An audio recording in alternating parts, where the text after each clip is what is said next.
ආයුබෝවන් SK සේවා පියස YouTube channel එකට සාදරයෙන් පිළිගන්නවා. මුදල් හුවමාරුවක් සිදුවන යම් වෙළඳාමක්, වෘත්තියක්, සේවාවක් වෙළඳ ව්‍යාපාරයක් ලෙස අපිට හඳුන්වන්න පුළුවන්. ඉතින් ප්‍රාදේශීය ලේකම් කාර්යාලය හරහා මෙම ව්‍යාපාර ලියාපදිංචි කර යුතු බව ඔබ දන්නවා. ඉතින් මේ ව්‍යාපාරය ලියාපදිංචි කිරීමේ සහතිකය ගන්නේ කොහොමද? එහි වැදගත්කම මොකක්ද කියලා මේ වීඩියෝ මගින් මම පැහැදිලි කරනවා. රැඳී සිටින්න මේ වැදගත් වීඩියෝ සමග ඔබට ගොඩක් දේවල් දැනගන්න පුළුවන්.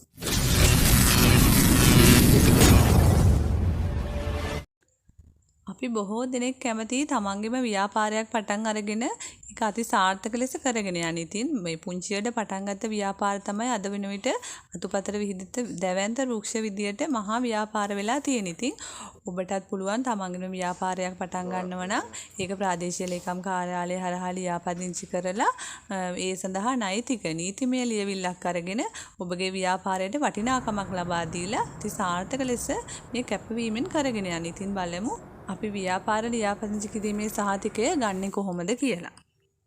ව්‍යාපාර ලියාපදිංචි කිරීමේ බලතල හිමිවන්නේ එම පළාත් වෙළඳ විෂය භාර හිමි අමාත්‍යවරයාගේ ලේකම් වෙත. ඉතින් එම බලතල ප්‍රාදේශීය ලේකම්වරයා හෝ ඔහු විසින් එම කාර්ය ඉටු කරනු ලබන නිලධාරියා වෙත පැවරෙනවා. ව්‍යාපාරය ආරම්භ කළ දින 14ක් ඇතුළත හෝ රෙජිස්ට්‍රාර්වරයා සෑහීමට පත්වන කාල සීමාවක් තුළ වෙළඳ ව්‍යාපාරය ලියාපදිංචි කරන්න ඕන. නැත්නම් ඒ සඳහා රජය විසින් දඩ මුදලක් අය කරනවා. ඉතින් ව්‍යාපාරයක් ලියාපදිංචි කිරීමේ වැදගත්කම අපි ඉස්සෙල්ලම බලමු. ඔබ ව්‍යාපාරයක් පුංචියට හරි පටන් අරගෙන ඒක ලියාපදිංචි කරාම ඔබගේ ව්‍යාපාරයට නෛතිකමය භාවයක් ලැබෙනවා. ඒ කියන්නේ ඔබට නීත්‍යානුකූල භාවයක් ලැබෙනවා ඔබේ ව්‍යාපාරයට. ව්යාපාරයේ වැඩි දියුණු කිරීමේදී බැංකු පහසුකම් ලබා ගැනීමට, මූල්‍ය පහසුකම් ලබා ගැනීමේදී මේ ලියවිල්ල අත්‍යවශ්‍ය ලියවිල්ලක් බවට පත් වෙනවා. ඒ වගේම තමයි ව්‍යාපාරයේ ස්වභාවය අනුව වෙනත් ආයතනවල අනුමැතිය ලබා ගැනීමට යාමේදී ඔබගේ ව්‍යාපාරය ලියාපදිංචි කර තිබීම මූලික අවශ්‍යතාවයක් වෙනවා. ඒ වගේම තමයි ව්‍යාපාර සම්බන්ධයෙන් රජය විසින් මූල්‍යමය හෝ ද්‍රව්‍යමය හෝ ආධාර ලබා දීමේදී මේ ලියවිල්ල අත්‍යවශ්‍ය වෙනවා. විවිධ හේතු නිසා ව්‍යාපාර කටයුතු අක්‍රිය වීමකදී රජයේ වන්දි හෝ වෙනත් සහන සලසන අවස්ථාවකදී ව්‍යාපාරය කළ බවට තහවුරු කරන්න මෙන්න මේ ලියවිල්ල ඉතාමත් වැදගත්. ඒ වගේම තමයි රජයේ ප්‍රසම්පාදන කටයුතු වලදීත් ගොඩක් අය දන්නවා මේ ව්‍යාපාර ලියාපදිංචි කිරීමේ ලියවිල්ල ඉතා වැදගත් වෙනවා. මෙන්න මේවා තමයි ඔබගේ ව්‍යාපාරය ලියාපදිංචි කරාම ඔබට ලැබෙන වාසි. ව්‍යාපාරයක් ලියාපදිංචි කිරීමේදී පළාත් වශයෙන් මේ පළාතෙන් පළාතට සුළු වෙනස්කම් සිද්ධ වෙන්න පුළුවන්. දකුණු පළාතේ සාමාන්‍ය වශයෙන් මේ සිද්ධ වෙන විදිය තමයි ඔබට කියන්නේ. ඉතින් ඔන්ලයින් ක්‍රමයේ යටතේ තමයි දකුණු පළාතේ මේ ව්‍යාපාර ලියාපදිංචිය කරන්නේ. තනි පුද්ගල හා හවුල් ව්‍යාපාර විදියට ව්‍යාපාර වර්ග දෙකක් ලියාපදිංචි කරනවා දකුණු පළාතේ. ඉතින් ඒ සඳහා මෙන්න මේ ලියවිලි ඔබට ඉදිරිපත් කරන්න වෙනවා. ව්‍යාපාර තනි පුද්ගල ව්‍යාපාර හා හවුල් ව්‍යාපාර ලෙස කොටස් දෙකකට තමයි දකුණු පළාතේ ලියාපදිංචි කරන්නේ. ඉතින් තනි පුද්ගල කියන්නේ එක් හිමිකරුවෙක් ඉන්නේ. හවුල් ව්‍යාපාර කියන්නේ එක් අයෙකුට වැඩි 14කට අඩු පාර්ශවකරුවන් සිටින ව්‍යාපාර. ඉතින් ඒ වගේම තමයි ව්‍යාපාරයක් ලියාපදිංචි කරනවා නම් ඒකට නමක් ඕන. ඉතින් ව්‍යාපාර නාම සඳහා අවසර ලබා දිය නොහැකි නම් කිහිපයක් තිබෙනවා.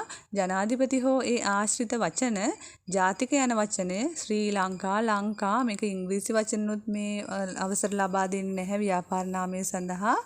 ඒ වගේම තමයි ව්‍යාපාර නාම රෙජිස්ට්‍රාර්වරයා විසින් දැනුම් දෙනු ලබන වෙනත් වචන, ඒ වගේම රාජ්‍ය දෙපාර්තමේන්තු මුදල් මූල්‍ය කරන ජාතික උරුමයන්ට අදාළ වන සීගිරිය සිංහරාජ, ඒ වගේ තමයි ජාති කුල ආගම් අන්න ඒ වගේ දේවල් මේ වගේ ව්‍යාපාර නාම සඳහා අවසර ලබා දිය නොහැකි වචන තියෙනවා.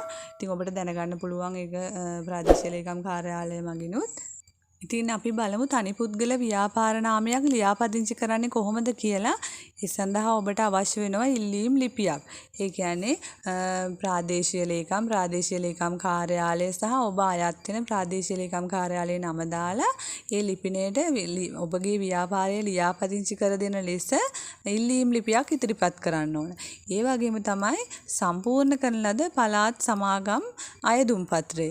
ඒ කියන්නේ දැන් ඔබට ඔබ අයිති වෙන පළාතෙන් ලබා දෙනවා අයදුම් පත්‍රයක් මේ ප්‍රාදේශීය ලේකම් කාර්යාලය මගින්. දැන් දකුණු පළාතේ නම් දප R1 කියන එක තියෙනවා. අන්න ඒ වගේ අයදුම් පත්‍රයක් ඔබට ලැබෙනවා. අන්න ඒක සම්පූර්ණ කරන්න ඕනේ. ඒ වගේම තමයි ව්‍යාපාර ස්ථානයට අදාළ ග්‍රාම නිලධාරී නිර්දේශය.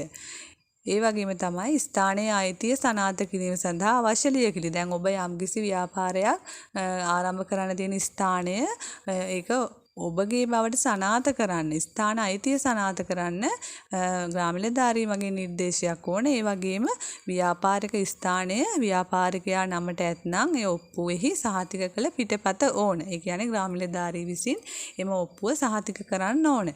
ඒ වගේම තමයි ව්‍යාපාරික ස්ථානයේ වෙනත් අයෙකුට අයිති නම් ඒ අයිතිකරුගෙන් කැමැත්ත ප්‍රකාශ කරලා ලියුමක් ඕන. ඔබ මේ ව්‍යාපාරය එතන කරනවට කැමැතියි කියලා ඒ ඔප්පුව අයිතිකාරයා ඔබට ලියුමක් දෙන්න ඕන.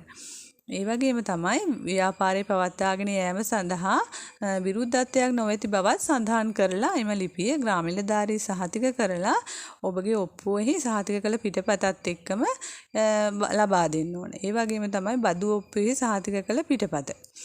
ඔබට බදු ඔප්පුවක් තිබේ නම් ඒ විදිහට ඒකේ පිටපතක් දෙන්න පුළුවන්. ඒ වගේම ඔප්පුවේ ගැටලු ඇතනම් සාමදාන නිශ්චයකාරයෙකුගෙන් ලබාගත් දිවුරුම් ප්‍රකාශයක් ඉදිරිපත් කරන්න ඕන රුපියල් 50ක මුද්දරයක් විතර අත්සන් කරලා. ඒ වගේම ජාතික හැඳුනුම්පතෙහි සහතික කළ පිටපතක් ග්‍රාමීණධාරී තමයි මේව සහතික කරන්න ඕන. ග්‍රාමීණධාරී පදිංචියත් සනාථ කරලා තියෙන්න ඕන. මීට අමතරව ඔබ ව්‍යාපාරයේ පවත්වාගෙන යාමට සුදුසුකම් සපුරා ඇති බවට පිළිගත් පුහුණු ආයතනකින් ලබාගත් සහතිකවල පිටපත් ග්‍රාමීණධාරී විසින් සහතික කරන්න ඕන. ඒ කියන්නේ දැන් මෙතන උදාහරණයක් විදිහට ඔබ රූපලාවන්‍යාගාරයක් පවත්වාගෙන යනවා නම් ඔබට අවශ්‍ය වෙනවා ඒ සඳහා ඔබ කොහෙන්ද පුහුණු වුණේ ඒ පිළිගත් ආයතනකින් ලබාගත් පුහුණු වාර්තාව, ඒ වගේම තමයි පෙර පාසල් වලට ඒ වගේ පිළිගත් ආයතනකින් ලබාගත් පුහුණු වාර්තාව, මහජන සෞඛ්‍ය පරීක්ෂකගේ වාර්තා, අන්න ඒ වගේ දේවල් එක එක ව්‍යාපාරය අනුව ඒ සඳහා පිළිගත් සහතික ඉදිරිපත් කරන්න වෙනවා. ඒ සහතිකත් ග්‍රාමීණධාරී විසින් සහතික කරන්න ඕන. ඒ වගේම තවත් සමහර ව්‍යාපාර සඳහා පරිසර වාර්තා අවශ්‍ය වෙනවා. උදාහරණයක් විදියට ලී මෝල, වඩු මඩුව, ගල් වැඩපොළ, වාහන සේවා, කුකුල් ගොවිපළ අනේ මේ පරිසරයට හානියක් සිදුවන ව්‍යාපාර සඳහා පරිසර වාර්තාවක් ඔබ ලබා ගන්න වෙනවා. මෙන්න මේ සියලුම දේවල් එක තමයි ඔබගේ තනි ව්‍යාපාර නාමය ලියාපදිංචි කිරීම සඳහා ප්‍රාදේශීය ලේකම් කාර්යාලය වෙත ඉදිරිපත් කරන්න වෙන්නේ. ඉතින් ඔබ ව්‍යාපාරයක් ලියාපදිංචි කිරීම සඳහා ප්‍රාදේශීය ලේකම් කාර්යාලය මගින් මේ ඉල්ලන සියලුම ලියකියවිලි නිසි පරිදි සම්පූර්ණ කරලා දුන්නට පස්සේ එම නිලධාරියා විසින් විද්‍යුත් ව්‍යාපාර නාම ලියාපදිංචි පද්ධතියට ඇතුල් වෙලා ඉල්ලුම් පත්‍රය සම්පූර්ණ කරනවා. ඊට පස්සේ මෙම ඉල්ලුම් පත්‍රය ග්‍රාමීණධාරී මහතා හෝ මහත්මිය විසින් සහතික කරනවා. ඒ කියන්නේ ඔබගේ ලිපිනය සම්බන්ධයෙන් ඔබේ ලිපිනයේ පදිංචි බවට සහතික කරනවා. සහතික කරාට පස්සේ ඒ ඉල්ලුම් පත්‍රය හා උපලේඛන පද්ධතියට ඇතුළු කිරීම ප්‍රාදේශීය ලේකම් කාර්යාලයේ විශේෂ භාර නිලධාරියා විසින් සිද්ධ කරනවා. ඒ වගේම අදාළ ලේඛන සම්පූර්ණ කරලා තියෙනම් එමේ ඉල්ලුම් පත්‍රය ප්‍රාදේශීය ලේකම් කාර්යාලයේ ශේෂ්ඨ නිලධාරියා වෙත ඉදිරිපත් කරනවා. ඉතින් ශේෂ්ඨ නිලධාරියාගේ ශේෂ්ඨ පරීක්ෂාව සහ ඒ කියන්නේ ඔබගේ ව්‍යාපාරය පරීක්ෂා කරන්න එනවා.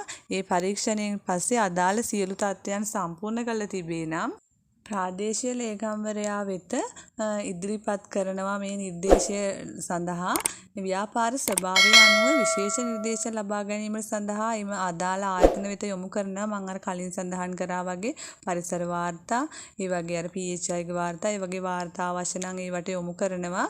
ශේෂ්ඨ පරීක්ෂණයෙන් පස්සේ ඒ සියලු අවශ්‍යතා සම්පූර්ණ කරලා නම් ප්‍රාදේශීය ලේකම්තුමාගේ අනුමැතිය ලැබුණට පස්සේ අදාළ රජයේ ගාස්තු අය කරගෙන සහතික පත්‍ර මුද්‍රණය කරලා සේවාලාභියට නැත්නම් ඔබට ලබා දෙනවා.